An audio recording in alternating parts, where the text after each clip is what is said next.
Hello hi friends, simple and tasty చామదుంప fry.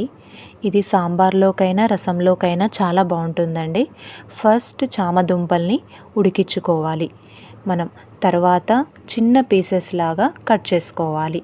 ఒక pan పెట్టుకొని దాంట్లో కొద్దిగా ఆయిల్ వేసి తాలింపు గింజలు అలాగే దంచిన వెల్లుల్ని కూడా వేసుకొని బాగా ఫ్రై చేసుకోవాలి.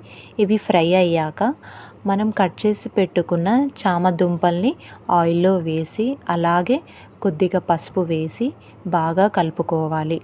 తర్వాత వీటిని 2 నిమిషాలు ఫ్రై చేసుకోవాలి. 2 నిమిషాలు ఫ్రై చేసుకున్న తర్వాత అందులో రుచికి సరిపడ ఉప్పు కారం వేసి మరో 2 నిమిషాలు ఫ్రై చేసుకోవాలి.